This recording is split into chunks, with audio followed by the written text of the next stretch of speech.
Hi guys, how you guys doing? I'm live. Let's felt like doing some bed rant. Um, I want this is going to be mainly a guitar oriented bed rant. Um, I like when people talk about like rivalries in guitar players, but I also like the ones that don't get talked about very much or haven't been talked about at all, which you know, which I have the feeling the one I'm going to bring up is like that a little bit. Um, there's common ones that everybody's heard about. Hendrix versus Clapton, Hendrix versus Page, uh, um, Randy Rhoads versus Eddie Van Halen. You know, you've heard all these, and but there's some that haven't been done that I'd like, and one of them I'd like to talk about right now is Steve Vai versus Eddie Van Halen in the '80s. Not so much like later on, but like in the '80s when they were first making it. What do you think about, the pros and cons of what you think about that and all that? Steve Vai versus Eddie Van Halen. Don't hear that much very much. You don't hear about that very much. People, what people, it goes over people's heads or something. I don't know. But let's talk about it. Technically speaking, first, technique matters in guitar playing. Guitar playing is a technical skill, and Steve Vai beat Eddie as far as technique. I'll explain why and exactly why. Eddie, there's a thing in alternate picking, and it's subtle, but watch this.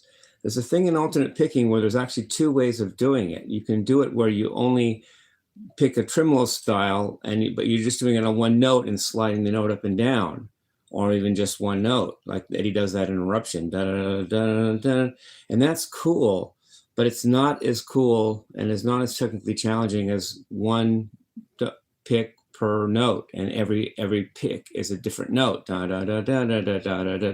That's a different thing, and Eddie didn't really know how to do that. Eddie couldn't go da, da, da, da, da, da. He could just go da, da, da, like that. And Steve could go da da da da. Like if you look at the solo on, I mean, any of the solos on Eat 'Em and Smile. How about Big Trouble? You know, he could do that, and that's far beyond Eddie Van Halen's technique. There really is a difference there. And then as far as the tapping itself, Eddie only used one finger because as the inventor of tapping, he got to do that. Eddie got to say, well, my tapping is most important. I'm going to use my first finger for that. No one else did that before or after. Whereas Steve was got to use two fingers for tapping because he would hold the pick with the thumb and first finger. That gave him more dexterity as far as a tapper as well. He could go across strings faster and better. He could do two notes on one. I mean, I don't know if he did that very much, but you can do that. You can do two fingers on the same string. There's a lot more you can get away with. They call it multi-tapping, maybe, where you tap with more than one finger.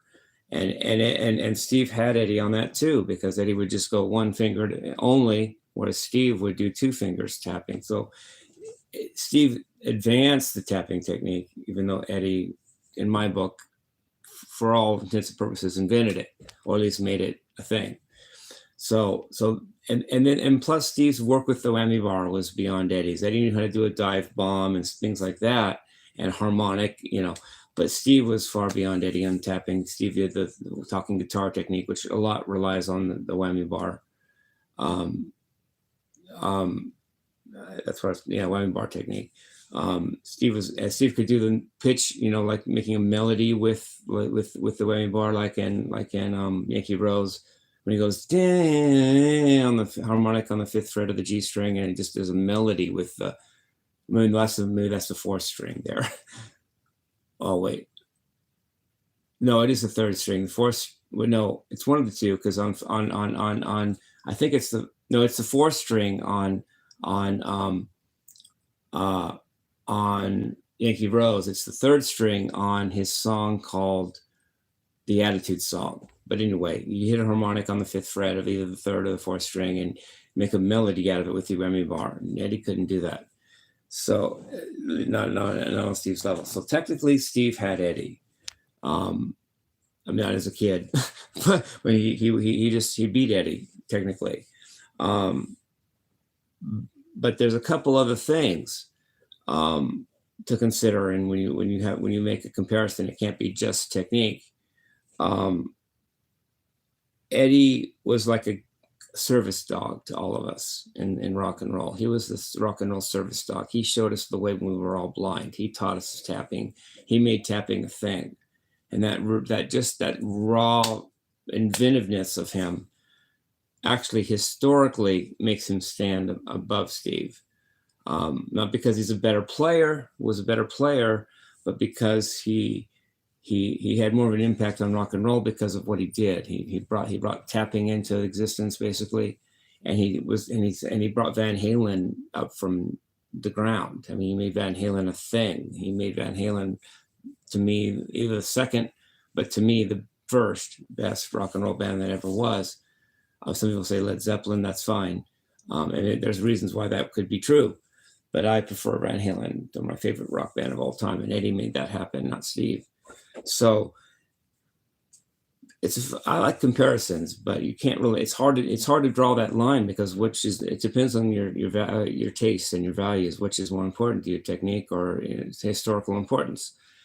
I'm one of the guys that I tend to like technique more than most people. So to me, for a long time, at least to me, I thought Steve was the better player. I thought Steve was better than Eddie. And he probably was, technically he was, but Eddie had a specialness. Eddie had an inventiveness, and Eddie had a naturalness, and Eddie did a lot for rock and roll. He brought tapping in existence, and he was the original guitarist for Van Halen. So Eddie has a special place in history that Steve doesn't really have, because Steve just didn't do that as much for guitar in the right time, in the right place as Eddie did. So take your pick, but at least it's a good rivalry to discuss. People don't discuss that rivalry very much. I don't know why. Does it not occur to them? Or does it go over their heads? I'm not sure. And then one more element with this rivalry. One more element here is the rhythm. There's rhythm guitar too. It's not just lead guitar and chops. Eddie had a great rhythm sensibility and good natural timing and stuff, but Steve was great rhythmically too. Steve got trained by Frank Zappa, and Frank Zappa was the rhythm dude of rock and roll. Nobody ever took rhythm further than Zappa did, I don't think, unless you want to go to classical music like Various and Boulez and all those people, Michon and classical people, mostly 20th century classical, but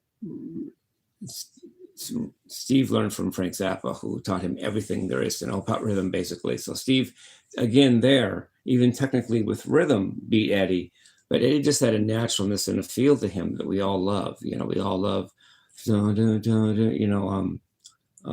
bottoms up. The way he could just do a swing, he really was great. But he was not at Steve's level, because Steve just knew all the polymeters and polyrhythms and 9/8 time and 13/14 time, whatever. That's not a thing, but Steve took it further in rhythm as well than Eddie. But Eddie just had a naturalness that we all love, and just a natural, just the punk kid that plays guitar type of feel, which is there's value to that too. So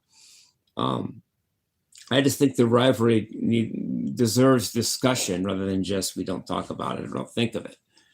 And then just as an anecdote to this rivalry here, when I was at Harvey College, which I actually was at, we were watching the new Van Halen CD. It wasn't a CD yet; it was a VHS, or it was just on TV. It was just on. I don't know. I don't remember anymore. Live Without a Net video with Van Hagar, with Sammy Hagar, and we were watching it in the dorm room, the common room, the rec room, or whatever you call it. And we're watching it, and Sammy says, "Let me introduce to you the greatest. It's my favorite part of the night. I get to sit back, have a cold one, and watch the greatest rock and roll guitar player in the world, Mr. Eddie Van Halen." And Pete Theodore the dorm president shouts out and said, "What about Stevie Vai?" You know, in other words, he's giving a shout out to Stevie Vai being maybe the best rock and roll guitar player in the world.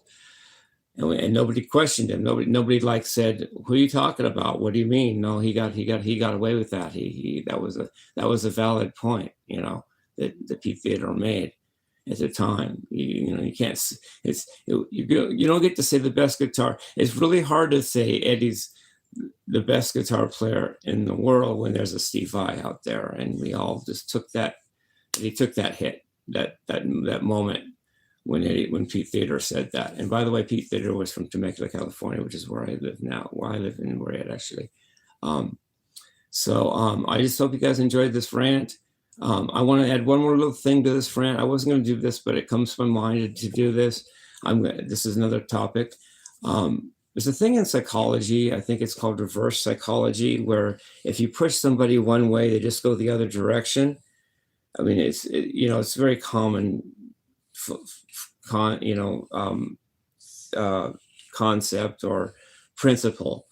It worked with me and my dad all the time. My dad would hit me and I would just get worse. I would just get meaner. I would do whatever he did to hit me more because he was hitting me. It was like, "Go ahead, hit me again then, Dad. I'll even be worse." Well, that same thing happened with a guy named Pudge, or maybe it's Andy McKnight. I'm not sure who it is, but somebody is pretending on my emails to be Robbie Krieger of the Doors, which I know is Pudge or Andy McKnight or some of their ilk. And they're saying, "Don't you ever say you're Jim Morrison's kid again." You know what I'm doing? And you know what I did in response to that? I updated my YouTube, whatever you call it, presentation, and I made it boldface in there that I believe I'm Jim Morrison's son. So there you go, Pudge, or Andy McKnight. Pushing me one way, the way you want me to go, through fear or intimidation, simply makes me go the way you don't want me to go, which is the opposite direction that you intend, which is called reverse psychology. Look it up. It's a thing. I love you guys. Peace, love, rock and roll.